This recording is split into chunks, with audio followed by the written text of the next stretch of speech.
गिरा चुका है। अच्छा। ना शिक्षा है, ना स्वास्थ्य है, ना रोजगार है, ना मकान है। तो ये सारी चीज़ें जो है चली गई हैं। तो वही हम मांग करते हैं मोदी जी से जी। लेकिन मोदी जी हैं कि किसी की बात का जवाब ही नहीं देते। नहीं, मोदी वो जी सवालों से बचते हैं, वो सवालों से, देखिए, सवालों से भारत बचते देश हैं। को जितने भी देश हैं, अभी अध्यक्षता G20 की है, देश का परचम लहराया है। और आप बात शिक्षा की कर रहे हो, तो शिक्षा अभी देखिए, आपके बच्चे पहले 5वीं का बोर्ड में अटकते थे, फिर 8वीं के बोर्ड में आके अटकते थे। तो अभी मोदी जी की ऐसी अपार कृपा हुई है कि उन्होंने 5वीं और 8वीं का बोर्ड खत्म कर दिया ताकि आपके बच्चे फेल ना हो सके, क्योंकि ये शिक्षा नहीं है। लगता है मोदी जी के बारे में मोदी जी नहीं बोला हुआ आपको। सुनिए बात मैं बताता हूँ। नहीं, हम नहीं है उस चीज़ से। देखिए, सुनिए मेरी बात। आपको जो है ये मुझसे सवाल करने के लिए शायद ऊपर से ही फ़ोन आया होगा। नहीं, मुझे कोई फ़ोन नहीं करता। रही बात, एक चीज़ मैं बताता हूँ, गौर से सुन लीजिए जी, बताइए। कभी मैं भी पढ़ा होऊंगा, कभी आप भी पढ़े होंगे। मास्टर जो है अगले दिन का होमवर्क अगर नहीं करके लाते थे तो इधर भी डंडे मारते थे, इधर भी मारते थे। अच्छा। और जो बच्चा जी, जो नहीं नालायक कह सकते हैं, नालायक होता था जी, तो चाहे वो 10 साल तक फेल करना पड़े वो पास नहीं होता था। लेकिन अभी तो अब फेल नहीं करते सुनिए ना, उसी चीज़ को मैं बता रहा हूँ। अब जो ऊपर बैठे हुए लोग हैं जी, उनकी पॉलिसी क्या है कि इनको शिक्षा से अवॉइड किया जाए, इनको दूर रखें शिक्षा से। शिक्षा जैसी चीज़ जो है मूल निवासियों के लिए नहीं बनाई थी। पूरी बात सुनिए। अच्छा। वो चाहते क्या हैं कि 10 साल तक इनको चाहे कुछ आए या ना आए, इनको पास करते रहो। नहीं, जब जब जब जब मैट्रिक का जो तो क्यों नहीं पढ़ते आपके बच्चे? मैट्रिक का जब एग्ज़ाम आएगा, हाँ जी, मैट्रिक का जब वो तुरंत फेल होगा। देखिए, 12वीं में फेल होगा, BA में फेल होगा। भारत सरकार के द्वारा मिड डे मील दिया जा रहा है बच्चों को ताकि बच्चा छुट्टी ना करे। भारत सरकार के द्वारा आप लोगों को फेल करने की बच्चे के दिमाग से भय निकाल दिया गया। भारत सरकार ने इतनी सुविधाएं दी हैं, तो आपके बच्चे क्यों नहीं पढ़ते ताकि वो मैट्रिक में जाके फेल ना हो? सुनिए, मूल निवासी समाज के युवाओं को पिछाड़ने के लिए ये सारी योजना चल रही है। सिर्फ मूल निवासी? इसमें तो सभी धर्मों के स्कूल में, तो सरकारी स्कूल में कौन से धर्म है? सभी लोग पढ़ते हैं। बताइए ना। SC ST OBC माइनॉरिटी, हाँ जी, यही तो हैं मूल निवासी। अच्छा। और जो जिनकी मैं बात कर रहा हूँ उनके स्कूल तो, उनके बच्चों के स्कूल तो बहुत बड़े बड़े स्कूलों, प्राइवेट स्कूलों में जाते हैं। तो आप अगर एजुकेशन की बात करें तो एकल शिक्षा की बात करें ना। फिलहाल ज्वाइंट एजुकेशन क्यों नहीं आ रही है? में इतने बेटर स्कूल हैं, सरकारी स्कूल बहुत बढ़िया हैं, तो आप उनमें अपने बच्चों को पढ़ा रहे हैं, तो अच्छी शिक्षा मिल रही है। आप भी तो सरकारी स्कूल से पढ़े हुए हैं, कोई अलग शिक्षा थोड़ी ना है। तो उस समय नहीं था कुछ? नहीं, उस समय बहुत बढ़िया पढ़ाई थी। तो इसका मतलब कांग्रेस का राज बढ़िया था आपके नहीं, देखिए, कांग्रेस का राज में बढ़िया नहीं कहूँगा। हाँ जी, क्योंकि उस समय जब आप पढ़ते थे उस समय कांग्रेस का राज था। सुनिए, हाँ जी, क्योंकि कांग्रेस के राज से ही आप यहाँ पहुंचे। इस समय नहीं, मैंने कभी कांग्रेस से हेल्प नहीं ली। तो अगर आप मैंने लोन नहीं लिया कांग्रेस से। नहीं, शिक्षा एजुकेशन की अगर बात करें, मैं कोई लोन देखिए एक पर्सनल है। शिक्षा एजुकेशन की अगर बात करें, आपके समाज की अगर बात करें, या मूल निवासी जो आप शब्द बार बार यूज कर रहे हैं, अगर उसकी बात करें, तो आज आपके समय के लोग पढ़े हुए हैं या 90 से पहले के लोग पढ़े हुए हैं, आज अच्छे पदों पर बैठे हुए हैं। तो वो कांग्रेस की राज के अंदर शिक्षा जो दी गई है, तो आज बीजेपी के राज के अंदर आप लोगों को क्यों लगता है कि ये शिक्षा ठीक नहीं है? देखिए, जब किसी को भी मान लीजिए बच्चा आए स्कूल में या ना आए, मास्टर की कोई लायबिलिटी नहीं। अच्छा। जब एग्ज़ाम आएंगे, जब परीक्षाएं होंगी, तो बच्चा पास हो जाएगा। पहली क्लास से सुना रहा हूँ, फिर दूसरी में जाएगा, फिर वो जाए या ना जाए जी, हैं, फिर उसको कुछ आता है या नहीं आता है, बच्चा फिर पास हो जाएगा। यानी ये क्रम 9वीं तक चलेगा। अच्छा, 9वीं तक चलेगा। अब ये सोचिए, जिस बच्चे ने 9 साल तक पढ़ाई नहीं की, वो 10वीं में जाने के बाद उसको जब पेपर आएगा सामने। नहीं, आप मुझे एक बात बताइए कि पहली से लेकर बच्चा 9वीं तक फेल नहीं होगा, तो माँ बाप की कोई प्रायोरिटी नहीं बनती कि भी वो पूछे बच्चे से भी, बेटा क्या पढ़ के आए हो आप? देखिए, अब आपको इस चीज़ के विषय में मैं समझाता हूँ। समझाइए। जो प्राइवेट स्कूल हैं जी, और उनके बच्चे जाते हैं, और वो लोग खुद भी पढ़े लिखे हैं, वो जाते हैं स्कूल में जाने के बाद, हाजिरी होने के बाद उन बच्चों को पढ़ाया जाता है और साथ में होमवर्क दिया जाता है। अच्छा। और घर में जो है उनकी माताएं बहनें पढ़ी लिखी हैं, वो जाते होमवर्क भी चेक करती हैं, बच्चे ने क्या पढ़ा और क्या मास्टर ने पढ़ाया जी। तो हमारे समाज में ऐसे मजदूर लोग हैं अबाउट, कोई मेरे हिसाब से 40% तो ऐसे लोग हैं जो शिक्षा के नाम पर केवल अंगूठा टेक है। ठीक है, उनको नहीं पता बच्चे ने क्या पढ़ा। इसमें तो किसी पार्टी की कोई गलती नहीं है, अगर आपका समाज अंगूठा ठीक है तो। जो सिस्टम आप मुझे बता रहे हैं कि प्राइवेट स्कूल में उनके पेरेंट्स पढ़े लिखे होते हैं, सिस्टर या मदर सब पढ़े लिखे होते हैं, ठीक है, घर आके होमवर्क चेक होता है, तो आपके लोग क्यों नहीं करते होमवर्क चेक आपके बच्चों का? अब मैं मान लीजिए मैं अंगूठा छापूं जी, मुझे काला अक्षर है भैंस बराबर जी दिख रहा आप ये पूछ सकते हैं कि बच्चे आज स्कूल आज में पढ़ा कि नहीं, बच्चा कह आप देता स्कूल में जाएं, आप बच्चों के बारे में पता करें। देखिए ऐसा होता है कि हम सारी चीज़ें गवर्नमेंट के ऊपर नहीं छोड़ सकते। कुछ माँ बाप बेशक वो अंगूठा छाप हैं, रिस्पॉन्सिबिलिटी उनकी भी बनती है। माँ बाप क्या करेगा, सवेरे नाश्ता बना करके स्कूल में भेज के उसको हाँ जी, और दिहाड़ी पर चला जाएगा। ये तो सबके लिए, सबके लिए है ना। हाँ जी, उसको नहीं पता कि स्कूल में क्या पढ़ाया जाता है, क्या पढ़ना चाहिए, उसको ये भी नहीं पता है जी। तो फिर उसके बाद काम पर से आते हैं, बच्चा घर में मिलता, बेटा स्कूल में गया था तो आपका एक चीज़ मुझे बताइए कि जो मिड डे मील स्कूल में आज मिल रहा है वो सही है या गलत है? नहीं, मिड डे मील की क्या ज़रूरत है, आप तनख्वाह दीजिए ना 50,000 परिवार को, क्यों मिड डे मील दे रहे हैं आप, एहसान करते हो। 10 रुपये का खाना, सुनिए अजमेर जी, ये बात बड़ी गंभीर है। आप 10 रुपये का खाना दे करके आपने वेन लगा रखी है, 10 रुपये खाना लो, 10 रुपये क्यों क्या ज़रूरत है? अच्छा। मेरी 50,000 रुपये तनख्वाह दीजिए, मैं 5 स्टार होटल में जाके खाना खाऊंगा, मुझे क्यों चाहिए? एजुकेशन सरकार को देना चाहिए। कैसे देगा? क्यों नहीं देगी आपको? क्यों नहीं दे? मैं टैक्स भरता हूँ। उस प्रायोरिटी में खड़े नहीं उतरते, जब फॉर्म निकलते हैं, सरकारी नौकरियां निकलती हैं। फॉर्म को छोड़िए, हाँ जी, फॉर्म को छोड़िए, छोड़ दिया। मैं कुर्ता खरीदता हूँ, हाँ जी, पजामा खरीदता हूँ, सब्जी खरीदता हूँ, होटल में जाता हूँ, हर जगह मेरे से टैक्स लिया जाता है जी। मेरे टैक्स के लिए फिर मेरे पास सुविधाएं क्या दे रही है सरकार? तो सरकार आपके बच्चों को फ्री में पढ़ा तो रही है? कहाँ पढ़ा रही है? मिड डे मील दे रही है आपको? कहाँ? क्यों? मिड डे मील का मतलब ये नहीं है भिखारी बना रहे हो आप, जो है 50। जब आप एक दिहाड़ी वाले व्यक्ति हो, आपके घर में खाना एक समय नहीं बन पाता शायद, तो वो सरकार आपके बच्चों को खाना दे रही है। मैं जो है बेरोजगार युवाओं की बात कर रहा हूँ, जो आदमी 10,000 से नीचे काम कर रहा है जी, वो अपने बच्चों को वहाँ भेज रहा है।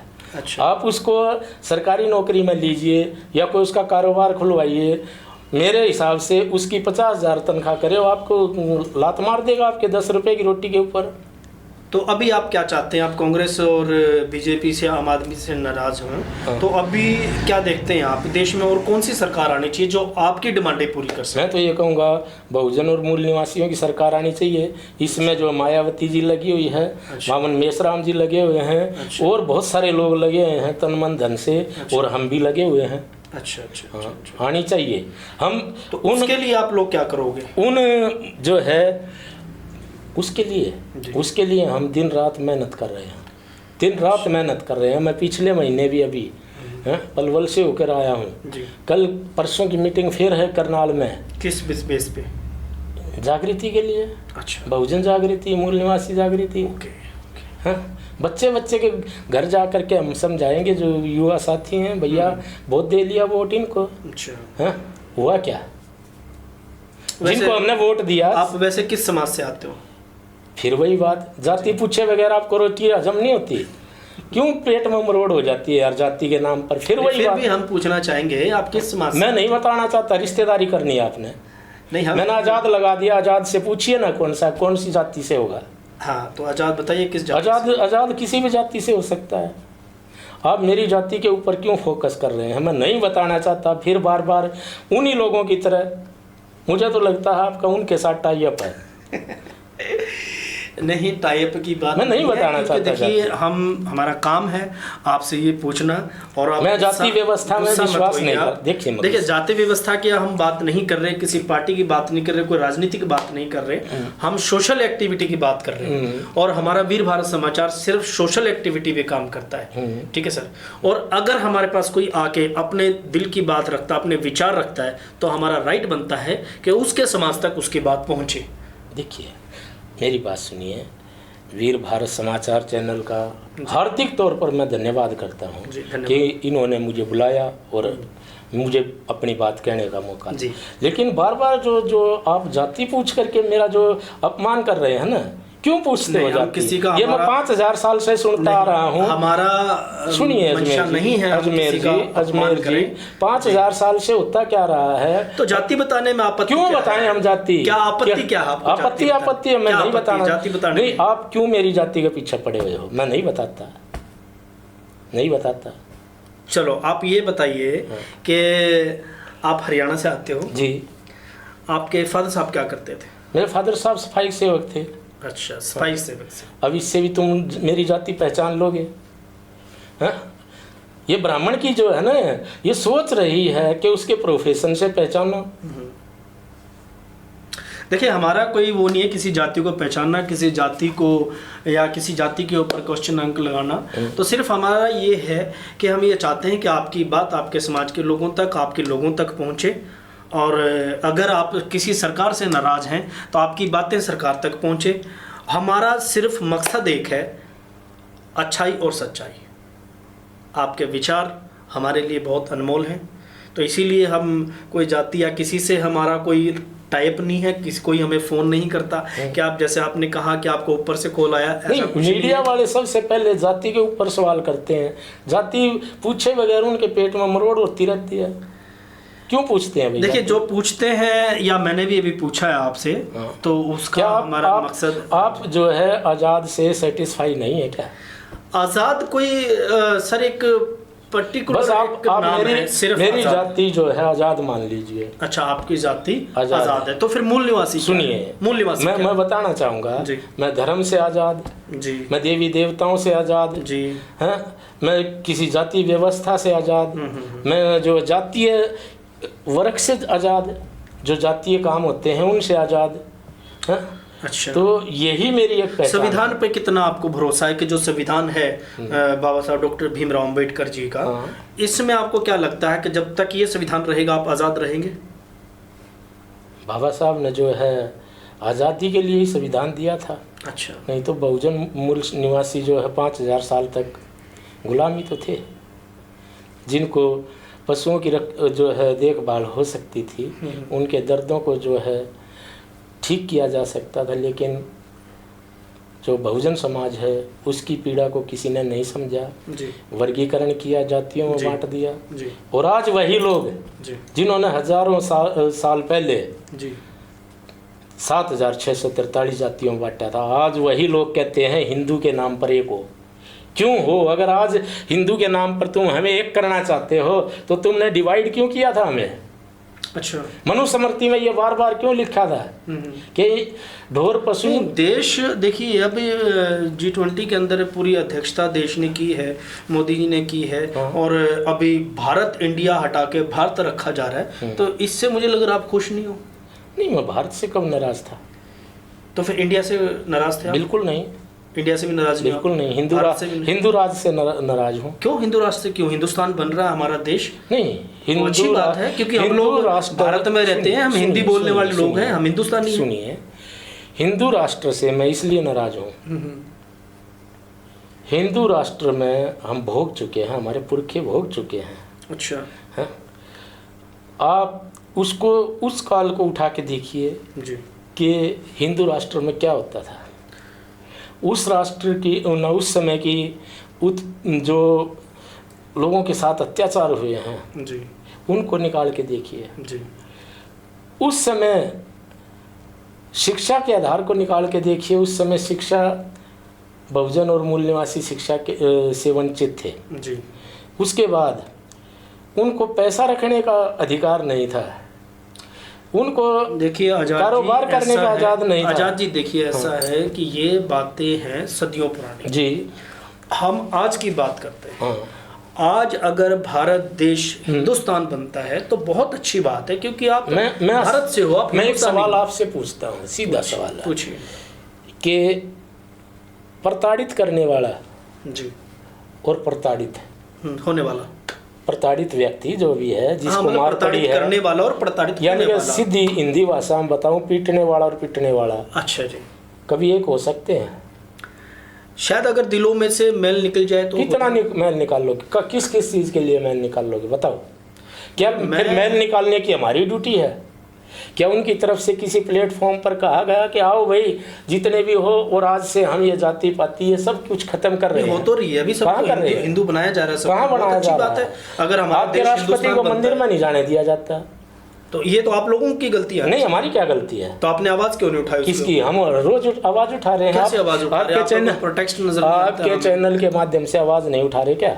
नहीं, ये चैनल, हमारा चैनल तो आज है, आप काफी समय उठाते रहे हैं। हमने कभी आपको प्रोटेस्ट नहीं सुना या आर्टिकल पे आवाज? देखिए सुनिए मेरी बात है, जो होते हैं ना ऊपर के एजेंडे जी, अच्छा, जैसे मान लीजिए अब एक पॉलिसी के तहत आप लोग काम कर रहे हो। हाँ, अच्छा, तो जो ऊपर के एजेंडे होते हैं, जिस तरह ये संसद, नया संसद अभी नया संसद बना हाँ, है उसमें तो अभी आप राष्ट्रपति तो अभी आप ही का है?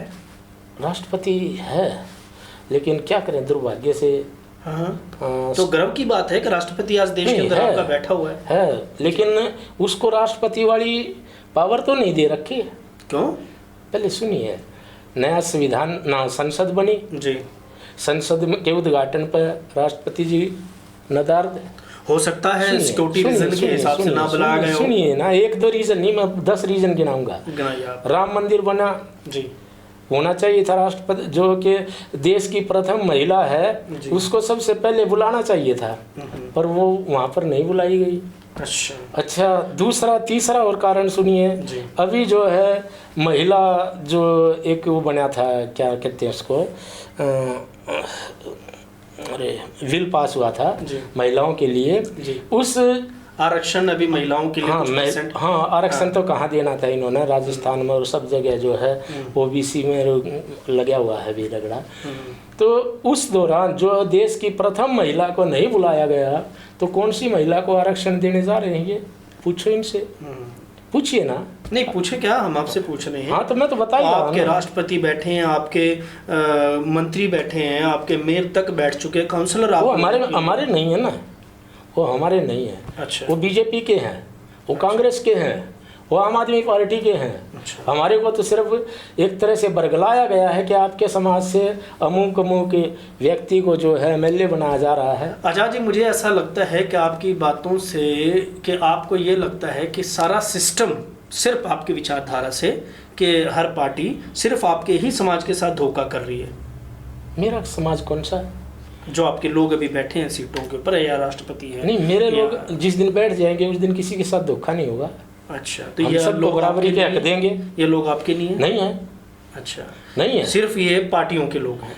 नहीं, एक विशेष धर्म और समाज के लोग हैं ये। अच्छा, पार्टियों के तो हैं ही हैं, विशेष धर्म और समाज के लोग भी हैं ये। तो अभी चलते चलते हम आपसे एक क्वेश्चन, अभी आपका क्या प्लान है आगे, किस तरीके से आप काम करेंगे? मैं जो है युवाओं को प्रेरित करता रहूँगा। अच्छा, कि भी इस व्यवस्था को जो है तिलांजलि दें। अच्छा, और अपनी नई व्यवस्था खड़ी करें। तुम जो है भारत के मूल निवासी हो, तुम यहाँ के राजा रहे हो। तो चलते चलते कोई मैसेज युवाओं के लिए? युवाओं को जो है अधिकतर ज़्यादा से ज़्यादा शिक्षा पर ध्यान देना चाहिए जी। और जो है टेक्निकल जो है एजुकेशन की तरफ भी ध्यान देना चाहिए। ठीक है। और समाज के लिए अगर किसी का संदेश आता है बहुजन योद्धा का, मूल निवासी योद्धा का, तो उसको धारण करें और उसको आगे भेजें। यही मेरा संदेश है। ये थे हमारे साथ रोहतास कुमार आज़ाद जी, जिनसे बातें रहीं सोशल एक्टिविटी के ऊपर, समाज के ऊपर, देश के ऊपर, संविधान के ऊपर, एजुकेशन के ऊपर। ख़ास करके इन्होंने जोर दिया कि देश में एजुकेशन, जैसे इनका मानना है एजुकेशन होनी चाहिए। और वीर भारत समाचार के स्टूडियो में रोहतास कुमार जी आए, एक बार फिर मैं धन्यवाद करता हूँ। सर नमस्कार जी। नमस्कार जी, जय भीम, जय भारत।